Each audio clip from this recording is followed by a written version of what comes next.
ready? Okay. Yes. Good afternoon. This is a meeting of the Mobile City Council's Finance Committee.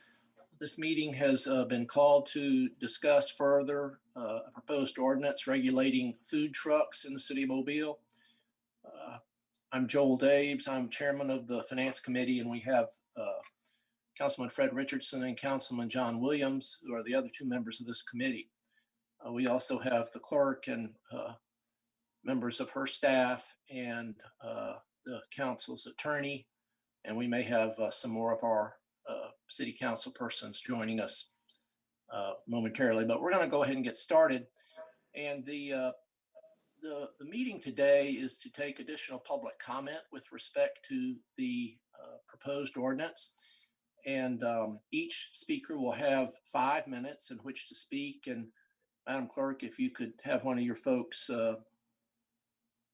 pull out the egg timer and let us know when that period has expired. Amen. I know that we have Mr. Rast and Mr. Omansky here today with us, and if y'all are ready, I will go ahead and ask you to begin your presentation. Thank you very much. I want to thank all you guys for your time. By the way, this is David Rasp speaking. Mr. Omansky is with me. Please give us your name and address. Sure. David Rasp, 1312 Chamberlain Avenue, Mobile, Alabama. Representing both Hero Sports Bar and Grill as well as the Royal Scam restaurants here in Mobile on this particular issue. I'm joined by Bob Omansky, representing the Winsel's restaurants in Mobile. We can be brief. I think we made some effort to communicate yesterday by email with what we feel we were responding effectively to a request by Mr. Daves that we try to get a consensus, try to come up with what we think is a workable situation that we can live with. That sounds like a reasonable approach to the food truck ordinance. The biggest issue seems to be the setback or the distance or a buffered area between the restaurants and any truck operating on any given day. The two primary that we strongly believe the operative starting point for measuring this buffer should not be specifically the front doors of an establishment, but rather the seating area of the establishments. And the purpose for that is frankly to avoid some unintended consequences that we think are quite likely if we use the front doors as our starting point. We have some unusual outside seating configurations, places like Moe's Barbecue, Hero Sports Bar and Grill, El Papi is another one.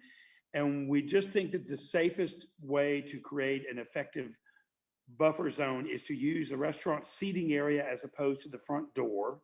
That's our first point, I suppose.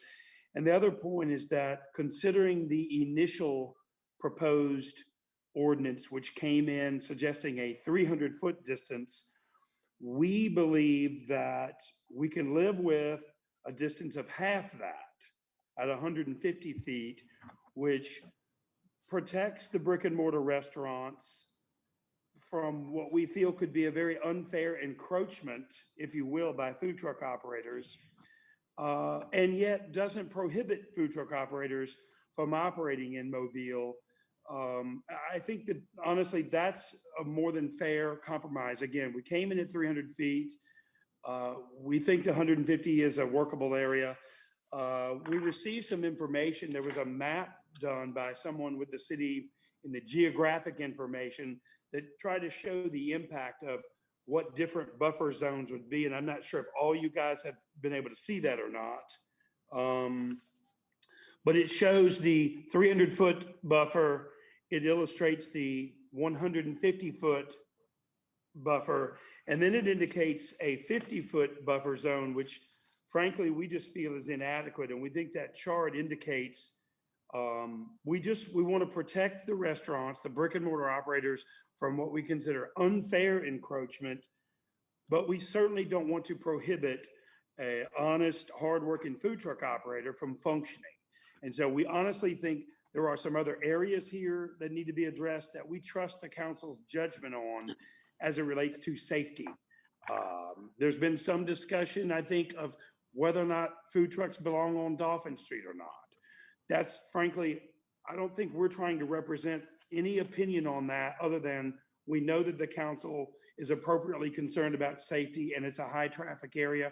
We fully trust whatever you guys came up with in that regard, just like we fully trust your judgment as it relates to a 20-foot setback around intersections, which does, frankly, from a common sense standpoint, tend to make sense to me for vehicular traffic, et cetera. So our main points are, we want to use the seating area of the restaurant as mentioned, as opposed to the front door as a starting point, and we can live with 150 off that original proposal of 300 feet.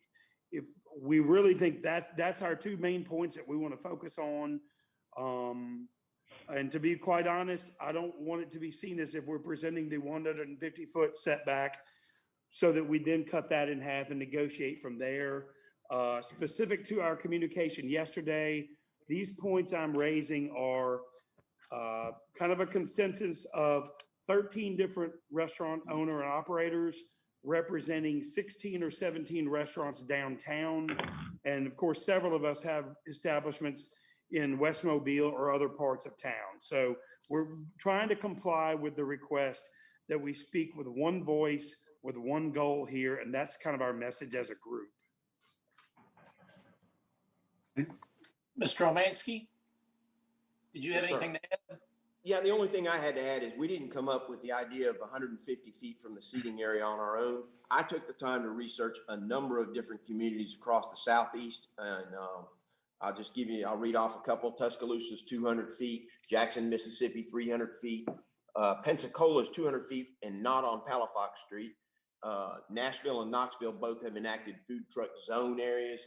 We kind of discussed that a little bit, and we felt the best option was at this particular time to just deal with a distance measurement, knowing that it could be reviewed at some other point. But in a number of these communities, that's where I discovered that it was actually, closest to the seating area. And that's when Dave and I began talking that, we both have some outdoor seating areas, and, that's really a better measurement than the front door, just because of the way that a lot of restaurants are configured. So that's why we suggested the 150 feet from a seating area and not necessarily from the front door. We appreciate your consideration. Thank you, gentlemen. Do we have any questions for either Mr. Rast or Mr. Romansky by the members of the committee? Not at the moment. How about other council persons? Nope. Do we have anybody else who wishes to speak to the committee today?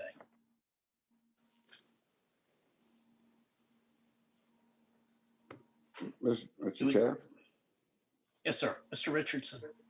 we have had a lot of discussions before on this issue, and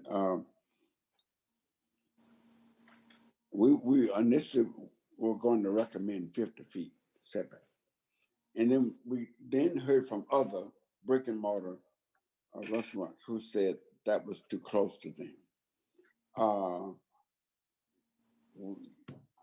I would like to recommend that the committee accept their recommendations of the setback of 150 feet from the brick and mortar, and let's move on.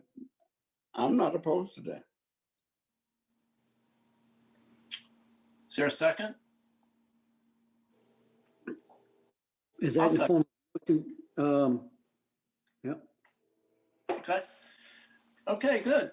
Anything else to come before the committee today? No. If not, we'll stand adjourned. Thank you, gentlemen.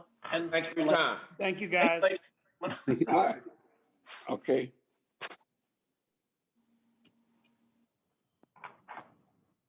All right, gentlemen.